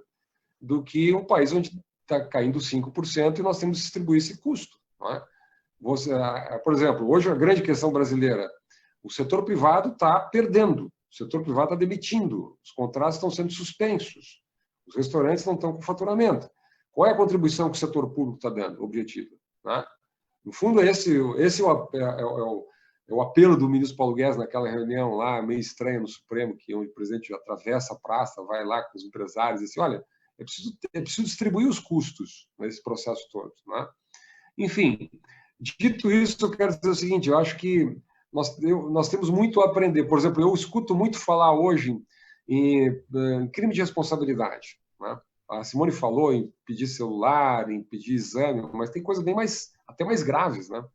Então, mas eu gosto de perguntar, bom, onde é que está não há problema. Se houver crime de responsabilidade, eu diria que é um dever da República impedir o presidente da República. Mas se não houver crime de responsabilidade, eu diria que digamos assim, é uma irresponsabilidade ficar insistindo, né? Ficar o tempo inteiro jogando na própria, digamos assim, na própria corrosão do sistema. De novo, não há nenhum problema. Se há crime de responsabilidade, ele precisa ser tipificado, ele precisa ser identificado, precisa ser enquadrado do ponto de vista legal, ele precisa ter alguma objetividade, precisa ser anunciado. Nas últimas semanas, eu tenho feito essa pergunta para interlocutores, em grupos, etc., né? Qual a tipificação, qual é o enquadramento, qual é a objetividade, que crimes são esses? Porque senão nós voltamos a um padrão da República pré-64. Para quem estuda um pouco a história do Brasil, que era o golpismo democrático, né? O que era o golpismo democrático? Todo presidente que entrava e saía, você já tinha a estabilidade pronta. Será que assume? Será que não assume? Será que vai ter uma intervenção? Será que não vai ter? Enfim, quer dizer, isso também faz parte do aprendizado da democracia, ou seja, ter um pouco de seriedade quando se trata de política, né? Enfim, eu diria, de novo, o enquadramento dos poderes, a separação, a harmonia, todo esse processo precisa ser bem, na minha opinião, bem amadurecido no Brasil, e eu acho que nós estamos, de alguma maneira, rodando nisso no Brasil, tá? E aqui vai a minha dose de pessimismo aqui para o debate, tá? Minha dose, e não é propriamente pessimismo, mas eu diria assim, minha dose de alerta para o debate, tá? Isso implica, né, o Carlos conhece bem, inclusive a academia, né? Quer dizer, eu acho legítimo, correto que as pessoas tenham as suas paixões políticas, mas você deixar toda a sua vida ser conduzida pela paixão política, né? Aí você é legítimo, cada um pode fazer. Eu gosto muito lá como é o nome dele, esqueci agora o nome, mas a ideia essa alusão que o Carlos mesmo fez do eleitor torcedor, né? Só que nós somos torcedores, né, apaixonados pelos times de futebol, mas sabe que nós deveríamos ser torcedores apaixonados por políticos ou por partidos políticos, né?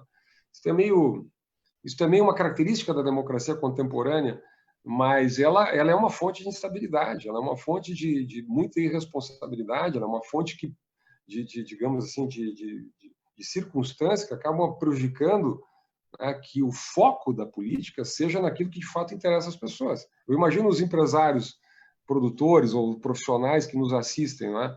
Quer dizer, nós precisamos aprovar reformas no Congresso, precisamos aprovar o marco regulatório do saneamento básico. Né? Por quê? Porque metade da população brasileira, ou quase metade, não tem acesso ao esgoto tratado. Né? E você precisa de segurança jurídica para ter investimentos, certo? Em municípios, em regiões do Estado, em estados propriamente dito. Pô, por que não avança isso? Por que o país não foca nisso? Eu estou escrevendo agora um artigo sobre educação. O setor privado de educação básica, que é 15% dos alunos, está tocando as aulas online. Né? Mas você tem 85% dos alunos que estão nas escolas públicas que, em grande medida, estão parados e vão ficar para trás. O país está discutindo agora o quê? Adiamento do Enem. Adiamento do Enem, cá entre nós, agora, na minha visão, é necessário. Né? Mas é uma vergonha.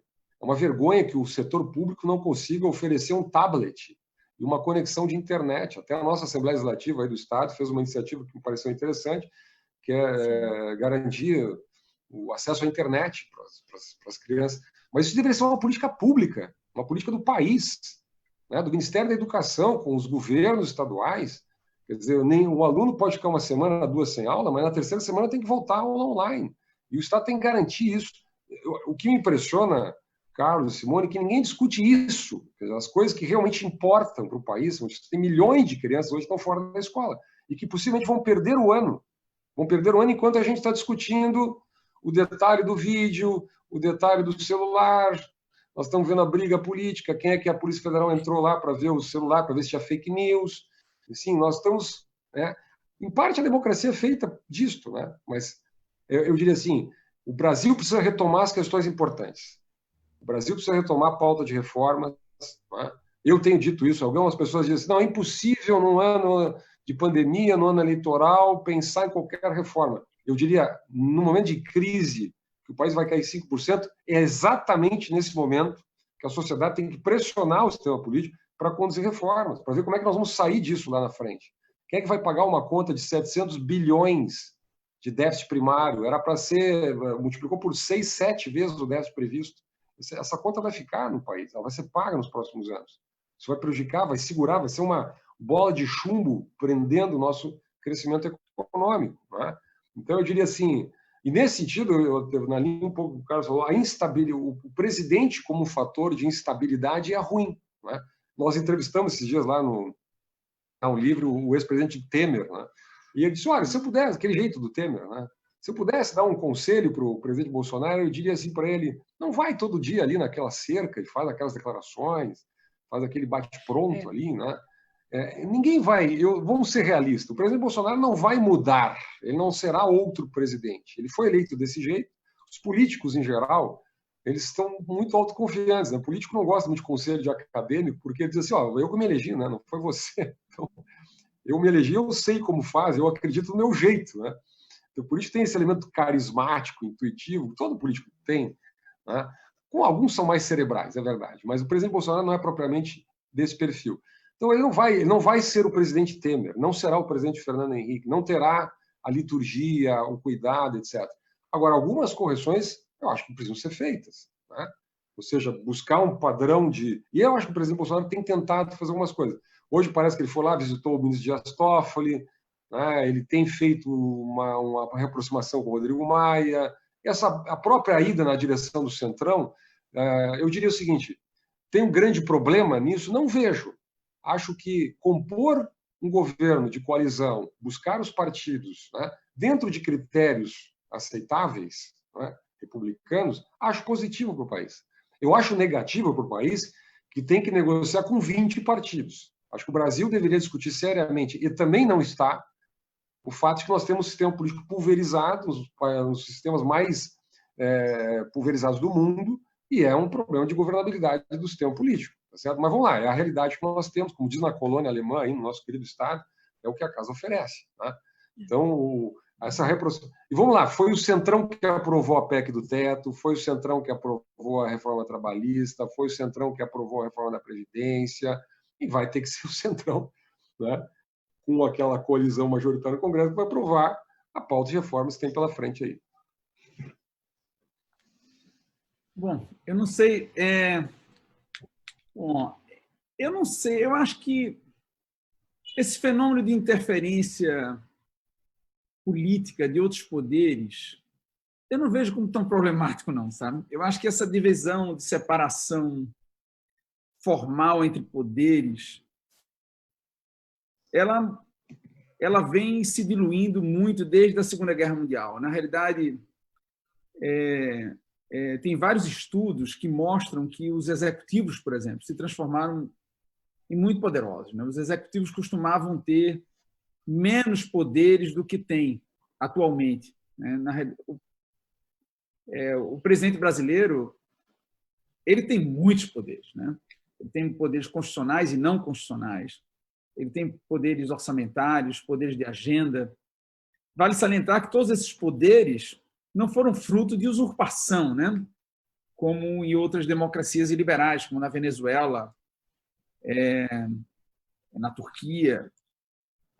Na realidade, o presidente se transformou como o grande núcleo do processo decisório no Brasil a partir da escolha do próprio legislador constituinte. Então, o legislador constituinte interpretou que para que o presidencialismo alcançasse funcionalidade em um ambiente multipartidário, era importante que esse presidente fosse poderoso, certo? Só que o próprio legislador constituinte não só delegou poderes para o presidente, medidas provisórias, poder de veto total e parcial, poder de urgência, poder orçamentário. No momento que o legislador constituinte viu a sua incapacidade de fiscalizar na sua plenitude esse executivo poderoso, esse manda-chuva, esse núcleo do processo decisório, o próprio legislador constituinte delegou uma série de poderes para organizações de controle que se tornaram muito independentes, né? Judiciário, Ministério Público, Polícia Federal, Tribunais de Contas, controladorias, e preservou uma mídia extremamente independente, extremamente capaz de criar problema para qualquer governo, né? O que é um sinal de grande maturidade para a nossa democracia, né? Independentemente de quem seja o governo de plantão, a nossa mídia ela faz oposição, o que é ótimo, né? O que é ótimo. Eu acho que quanto mais nasty, quanto mais dura, quanto mais no pescoço do governante a mídia tiver, melhor para a sociedade. Eu acho que não tem que dar uma folga, um dia de descanso para qualquer governo de plantão, né? Então, acho que apontar contradições, criar problemas para o governo, eu acho que é bom. Com relação ao que o Fernando chamou de judicialização da política, eu também não vejo isso como muito problemático. Acho que essas instituições elas demoraram para cair a ficha delas do poder que o Constituinte delegou para elas em 88. O Ministério Público foi praticamente criado nos moldes que a gente tem na Constituição de 88. Não tinha um prédio para o Ministério Público, não tinha uma burocracia própria, não tinha gente suficiente. Então, demorou um certo tempo para que essa burocracia fosse criada, para que se constituísse um ethos burocrático de defesa das instituições, contra a corrupção. Então, eu acho que esse desenho institucional que nós temos no Brasil é muito legal. Eu não vejo grandes problemas, não. Eu acho que o jogo está sendo jogado justamente com um presidente que é poderoso, mas sob o escrutínio cotidiano de instituições também poderosas, capazes de criar problemas para esse presidente, uma vez ele venha a desviar. Não só desviar do ponto de vista moral, mas desviar também do ponto de vista governativo. Então, esse jogo conflituoso, para mim, ele é virtuoso. Então, o conflito entre poderes eu acho que ele gera bom governo.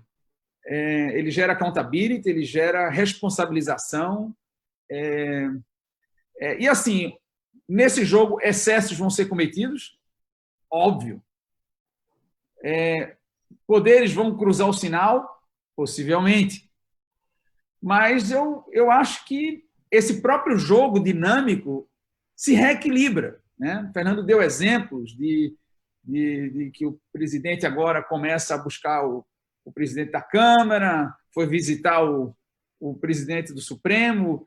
O que é isso? Isso é aprendizado, é percepção de que passou do sinal, é preciso ajustar aqui, ajustar acolá. Daqui a pouco o Supremo também vai fazer ajustes. Eu acho que, como o Fernando colocou, o mais importante é a gente ter capacidade de distanciamento das coisas, dos problemas, não absolutizar um problema como achando que o governo vai cair em função disso, ou se ele sobrevive até sexta-feira, e ter um distanciamento e ver como é que essas instituições interagem nesse jogo que é dinâmico e se, no agregado, se o equilíbrio é alcançado. Então, se nós temos equilíbrio nesse jogo, se não ocorre desrespeito às regras e aos procedimentos, às rotinas, às liturgias, eu acho que o jogo tem que ser jogado. Eu acho que o governo ter direito tem de espernear, como qualquer governo esperneia, né? Lembro que desde o governo Fernando Henrique, o governo Collor, o governo Lula, o governo Dilma, todos esses governos não eram muito simpáticos a você ter todas as instituições no seu pescoço e o tempo todo criando problemas e dificultando. Mas, de novo, o nosso desenho institucional não foi feito para gerar eficiência. Nós temos um sistema que não é majoritário. Nosso sistema ele é proporcional, ele é consorciativo, ele pressupõe a construção de consensos. Tem muitos pontos de veto. Então, a gente não tem que imaginar que o nosso sistema ele foi desenhado para gerar eficiência. Nós não temos um sistema eficiente. Ele nem foi pensado para sê-lo. Ele foi pensado para gerar inclusão, participação, e por isso o jogo ele é moroso, ele é ineficiente, ele é custoso, mas eu estou feliz, eu estou pagando esse preço. Eu acho que faz parte do jogo. Então, o nosso DNA é um DNA consorciativo, é um DNA não majoritário, não eficiente. Então, em função disso, os poderes eles sempre vão interferir um no outro. Então, aquela visão clássica de que o legislador legisla, o judiciário garante que as regras estejam dentro da Constituição e o executivo executa ou governa, isso aí é uma definição que morreu já há muito tempo. Não existe mais na prática, né? O jogo ele é muito mais dinâmico, ele tem uma série de tentáculos que... isso não é um fenômeno apenas brasileiro, isso é um fenômeno mundial, seja em regimes presidencialistas, seja em regimes parlamentaristas. Então, eu não vejo isso como problemático necessariamente. Estou gostando muito dessa dupla Fernando e Carlos, né? Agora, considerando as visitas que o presidente Bolsonaro está fazendo, considerando que a imprensa não vai mais para a cerca, brigou com o Bolsonaro de novo, e que o Bolsonaro está fazendo lives com seus apoiadores, dias melhores virão. Mas, assim, nós já estamos encaminhando para o encerramento, mas não podemos deixar de olhar para frente e entender o que será do Brasil pela visão de vocês. Segundo semestre de 2020, um ano que seria muito promissor, reformas. Vamos conseguir fazer alguma reforma nesse segundo semestre? E olhando lá para frente, porque o pessoal aqui tem comentado, né? O que esperar das próximas eleições? A gente já está tendo uma disputa política hoje, alguns governadores como protagonistas, o presidente Bolsonaro já trabalhando numa possível reeleição. Eu queria que a gente pudesse ainda passear um pouquinho por esses assuntos, né? Pensando, ministro Guedes se mantém no governo e com ele a gente vai conseguir manter essa estabilidade, essa confiança. É difícil, né, de prever tudo isso, mas eu queria que vocês, né, a partir das experiências, pudessem nos falar um pouquinho sobre o futuro. E uma questão aqui que surge muito hoje, um clamor de toda a sociedade é com relação à reforma administrativa. Nós estamos mantendo privilégios adquiridos. Enquanto uma maior parte, né, da sociedade brasileira está fazendo sacrifícios, muitos estão sem renda, outros estão perdendo o emprego, muitas empresas em situações de extrema dificuldade. O servidor público se mantém com a sua estabilidade, com o seu salário, e isto acaba gerando, né, uma distância muito grande entre o público e o privado. Reforma administrativa vai ser a primeira a ser colocada em pauta?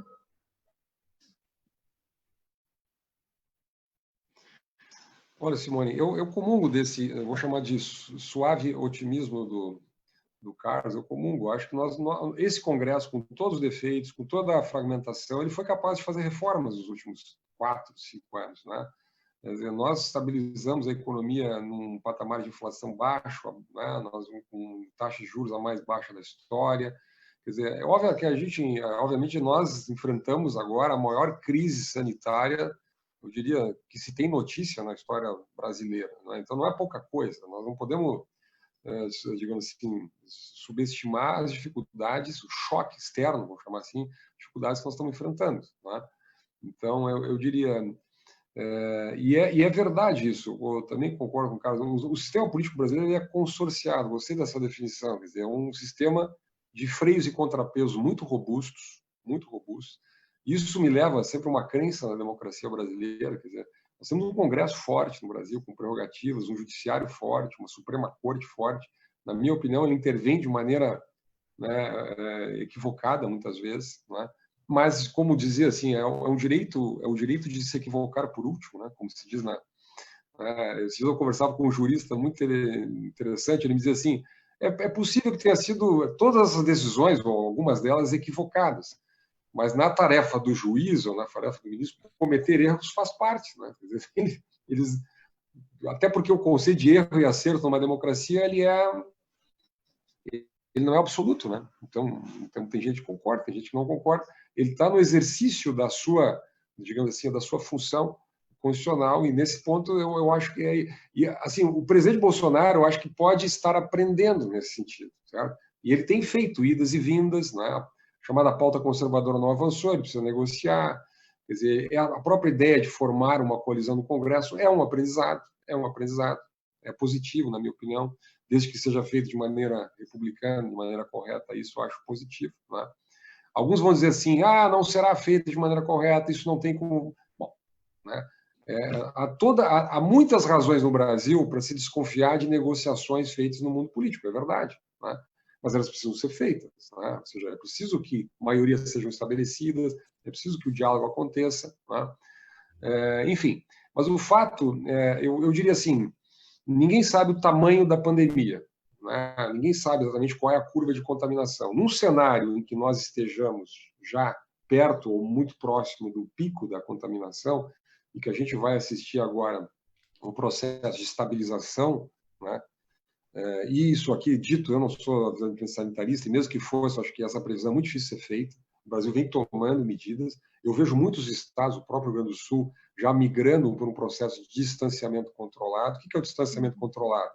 É a próxima fase. O próprio governador de João Dória, do estado que mais é afetado pela pandemia, disse isso, quer dizer, nessa semana. Quer dizer, a partir de junho, nós vamos migrar para um novo modelo, um modelo onde, né, é um modelo mais seletivo. Você vai analisar que regiões podem ter um padrão de abertura mais rápido, que setores, protocolos setoriais muito bem definidos, né? Então, eu acho que nesse ponto o Rio Grande do Sul está de parabéns. O Rio Grande do Sul criou um modelo para o país, né? Aquela distribuição regional, distribuição por cores, né? Então, médio, questão do impacto econômico, a segurança sanitária, você tem protocolos por região, por setor.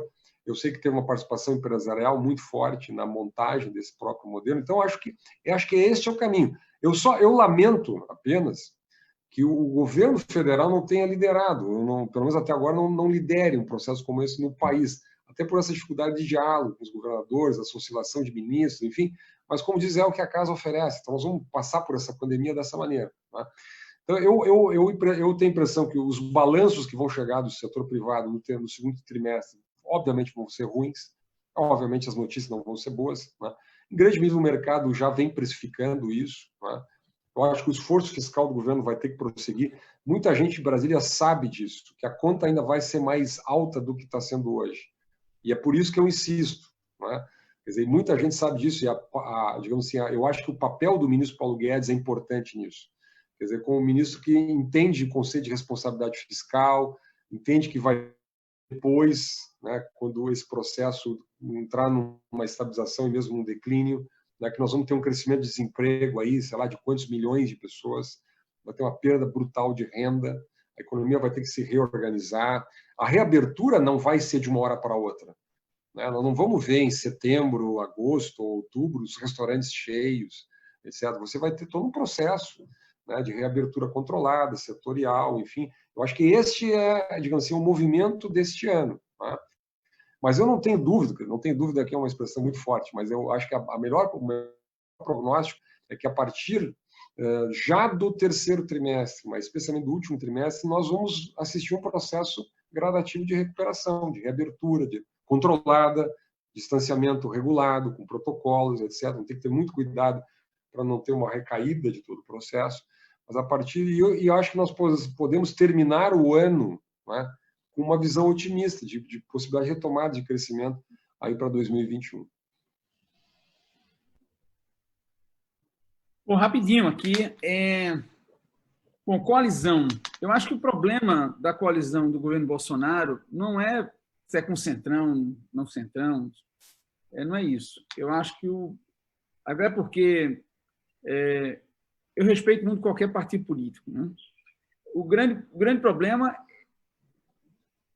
é o timing e as condições, né? Então, eu acho que o Bolsonaro propôs fazer uma coalizão de forma muito tardia e numa condição de vulnerabilidade, certo? Então, como esse é um jogo de repetição, né, e os atores políticos são estratégicos, quanto mais vulnerável o presidente está, ou sinaliza que está, piores são as condições de negociação sob a perspectiva do executivo, certo? E como esse jogo, como eu falei, é de repetição, e se a coalizão não tiver um perfil estável de negociação de longo prazo, mas só de curto prazo, esses atores fazem updates, eles fazem atualizações cotidianas das suas condições, certo? Então, é possível que um partido tenha fechado o acordo com o presidente hoje, em certos termos, ocupação de tantos cargos, possivelmente depois da pandemia, eu acredito que o governo vai ter que fazer uma reforma ministerial e alocar ministérios para esses partidos. Eu não acredito que esses partidos vão topar continuar apoiando o governo Bolsonaro sem ocupar ministérios, só secretarias ou cargos de segundo e terceiro escalão. Então, acho que vai haver compartilhamento de poder. Então, assim, o presidente tinha condições, em última instância, se eu refrasear, eu acho que o governo Bolsonaro é um governo underperformer, ou seja, ele tem uma performance muito aquém do que poderia, dado as condições que ele saiu das urnas. Ele saiu numa condição muito favorável e ele gastou esse capital. E hoje ele se encontra numa situação débil e correndo atrás de apoio. Então, se eu estou correndo atrás de apoio, obviamente que eu vou ter que gastar mais. Obviamente que eu vou estar mais vulnerável a um comportamento estratégico dos atores políticos de tentar inflacionar o preço do apoio. Então, esse é o problema maior da coalizão de Bolsonaro. A gente não sabe ainda quais são os termos dessa negociação. e até quando e quanto o presidente estaria disposto a pagar. Então, isso tudo é incógnita ainda. Então, eu não tenho nenhum prurido que o governo se associe com quem quiser, né? Até porque esse governo não tem ideologia. Esse governo é um governo de identidades. Logo,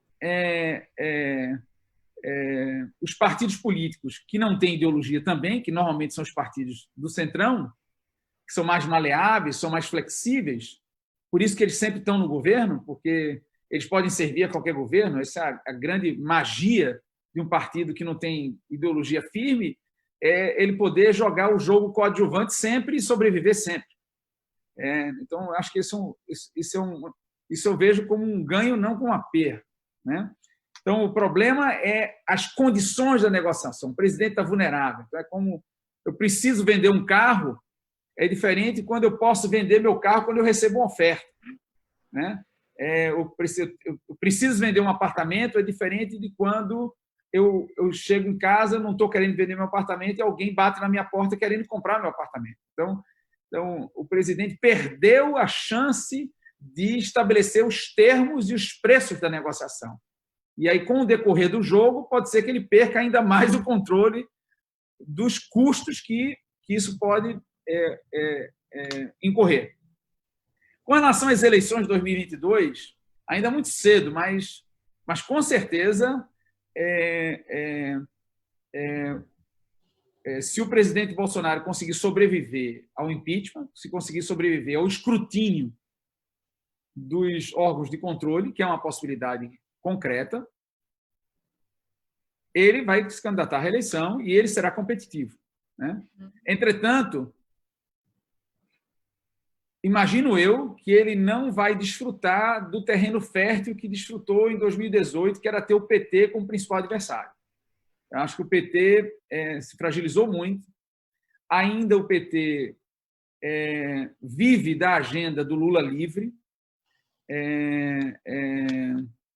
não conseguiu superar isso, enquanto o que é um paradoxo, né, para o PT, né, porque ele tem que se livrar do Lula para poder se soerguer.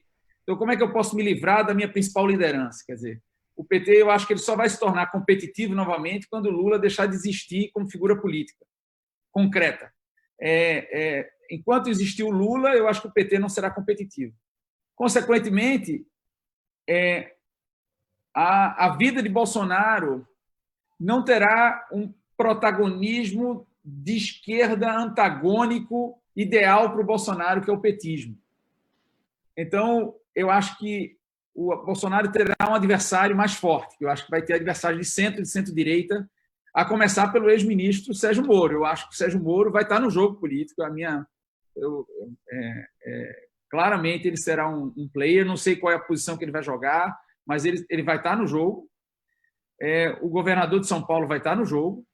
E esses atores, só esses dois atores vão embolar o jogo, porque eles preenchem esse perfil de um eleitor de centro-direita, que, com certeza, vários desses eleitores que se frustraram com Bolsonaro por um perfil mais pragmático, que votaram no Bolsonaro para evitar o Lula, para evitar o PT, para evitar o antipetismo, esse eleitor pode, com certeza, quer dizer, o eleitor de centro que ficou órfão em 2018 pode ter alternativas competitivas contra o Bolsonaro. Então, eu acho que o Bolsonaro terá mais dificuldade de reeleição se ele conseguir sobreviver ao escrutínio das instituições de controle. Muito interessante, adorei, assim, reflexões importantíssimas. Eu acho que nós vamos ter aí um futuro, né, meses e anos interessantes no Brasil. Como lideranças empresariais, é um desafio para nós a cada dia, mas acho que é muito oportuno também nós podermos estar fazendo parte de toda essa construção. Queria agradecer a nossa audiência qualificadíssima, ao nosso presidente da Confederação de Entidades Empresariais, o Jorge Teixeira, está nos acompanhando também. Agradecer a todos, né, que de alguma forma mandaram alguma mensagem ou pelo Facebook ou pelo WhatsApp. Infelizmente, a gente não consegue interagir com todos, né? Mas eu acho que vocês conseguiram colocar de forma muito clara um pensamento importante e que norteia, né, o futuro. Acho que para nós é importante também entendermos todo esse contexto através de profissionais que têm a experiência, né, e a relevância de vocês. Então, Fernando, muito obrigado. Carlos, também muitíssimo obrigado por aceitar estar conosco. Eu já quero convocá-los para estarmos juntos, fazer mais uma vez um Tá na Mesa no segundo semestre de 2020. Vamos esperar aí uns 4 meses, a pandemia, né, vai se acalmar, a gente vai ter uma retomada econômica e vamos ver o que vai acontecer nesse cenário político. Acho que 4 meses é um bom tempo, né, para que nós tenhamos muitas novidades no cenário político. Se vocês estivessem aqui conosco, nós entregaríamos um presente para vocês. Como vocês estão longe, nós vamos mandar para a casa de vocês. E eu quero saber, Carlos, se os teus amigos gaúchos já te ensinaram a tomar chimarrão. Senão a gente manda um manualzinho junto com o presente. E aí, daqui a 4 meses, quando a gente se encontrar de novo, tu nos diz como é que foi essa experiência de tomar um chimarrão. Já faz tempo. Legal. Eu queria que vocês pudessem deixar uma mensagem final para que nós possamos, então, fazer o encerramento dessa nossa live.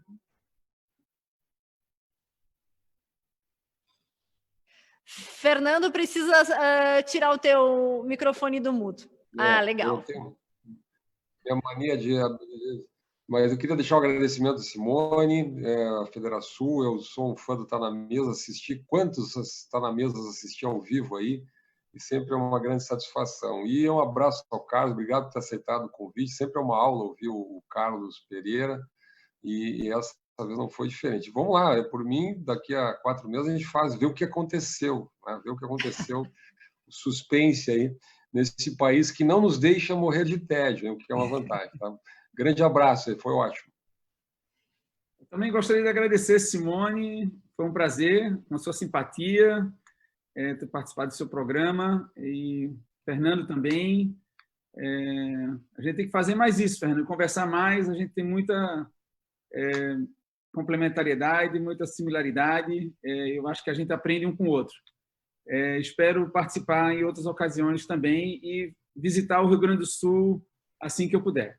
Tá bom? Um grande abraço. Muito bem-vindo, Carlos. Nós estamos há 25 anos, né, com as nossas mais de 1000 edições do nosso Tá na Mesa.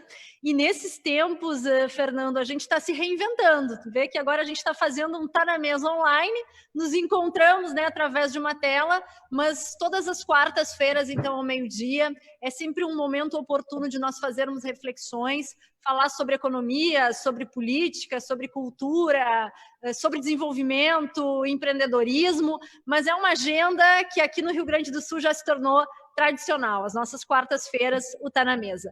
Muito obrigado pela parceria de vocês, por aceitarem nosso convite, especialmente por tudo o que deixaram como mensagem para todos nós. A todos que nos acompanham, uma boa tarde e até a próxima quarta-feira.